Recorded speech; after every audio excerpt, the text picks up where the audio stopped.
welcome back to the channel. As the title suggests, I'm tinting the lights on the BMW today.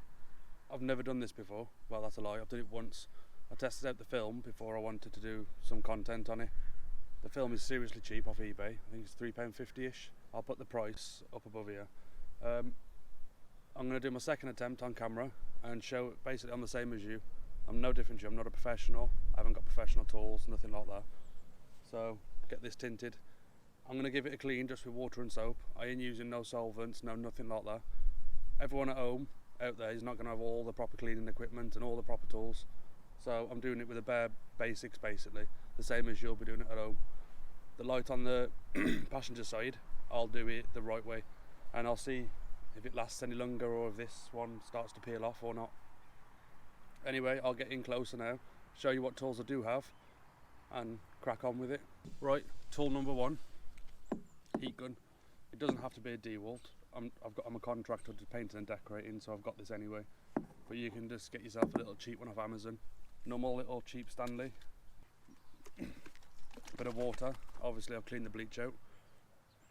But a bit of water in here. You can use a bit of soap in it for a bit of a lubricant. But if you put too much in, it won't dry properly. So I'm just going to use plain water. Plain water does give you less time to play with it. But we'll see how it goes. And just a microfiber cloth. This is what I got on eBay. I will put the price up above. But basically, you get the little tool with it, which is protected. There's a little instruction leaflet inside. The company on eBay this is off is VT Supplies. And it actually seems really good quality for the money. The actual tint itself is actually quite thick. So, but I'll get it out of the packet and everything in a sec, and I'll show it you before I put it on. But yeah, it does actually seem good quality. I'll put a link down below for this as well. So we'll get on with it. That's a roll of it there. It's actually quite thick. I don't know if you can see the thickness on the camera, but it's not like cheap quality. It seems alright. I'm no professional, but window tint's a lot thinner than this. But yeah, it looks good to me. And I think these rolls are 35 centimetres by 100 centimetres, which is plenty for each side, so I brought a roll for each side. You then get a little instruction guide. Right, enough talking, let's get on with it. On this film, you've got basically the side that it's rolled up goes on, and this is the outside. You've got a film on this side which needs to come off now, and then you basically spray this with water and you spray the light with water. Once you've finished the whole application, you take the film off the top, but I'll show you that as we go. Right, what I'm going to do here, I'm going to spray the light now quite a lot, so like really soak it. And I'm also going to peel this film off and give this a spray as well. Keep your fingers to the edges, you don't want to put your fingerprints all over it.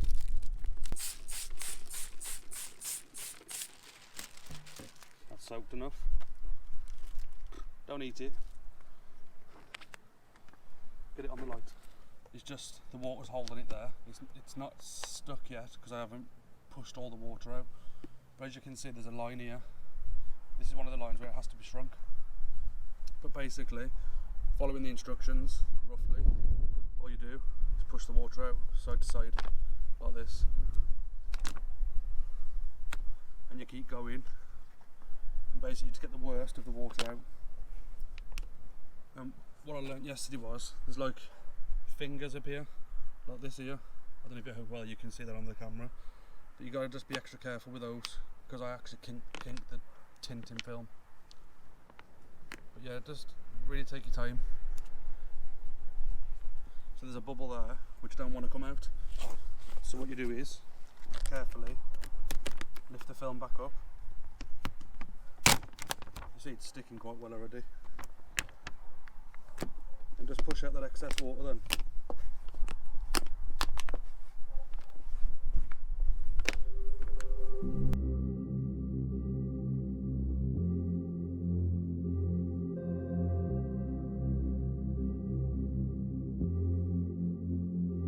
I don't know how well you can see that from there, but there's a couple of tiny little bubbles in it, like very tiny. I don't know if you're going to notice them or if they'll dry out, but that's the finished article. I just need to trim these edges up and then you have to heat it around the edge. When you heat it around the edge, you can tuck it in then, and it sort of curls around the light. So, but for what it's cost me, I'm happy with that.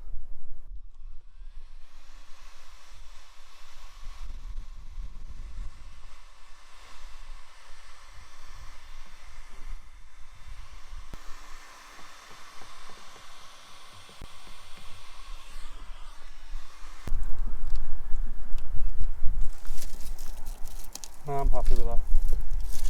Considering it's only my second attempt.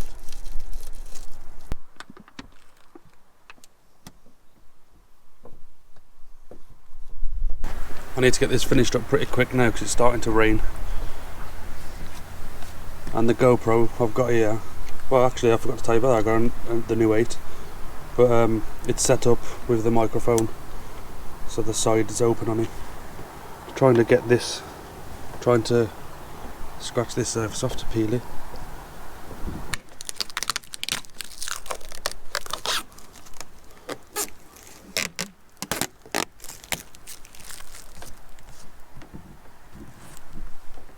Right, I'm going to end the video there. It's all on and done. There is a few little bubbles, nothing major. I'm happy with it. From this distance you can't really notice them, so I'm just going to leave it on. I'm going to get this side done after. There's no point you watching me do that because you've already seen me do that. If you got any questions, just pop a comment down below. I'll also put a link in the description below to the stuff that I've used. And that's it really. Hopefully you enjoyed the video and hopefully it'll help you out. If you're new to the channel, consider subscribing. There'll be quite a bit more content like this, doing small mods on the cars. I do repairs on cars and I also do car shows, stuff like that. I'm hoping this year I'll get a lot more footage and content of different car shows and different DIY stuff and different mods. So yeah, if you could subscribe I'd be grateful.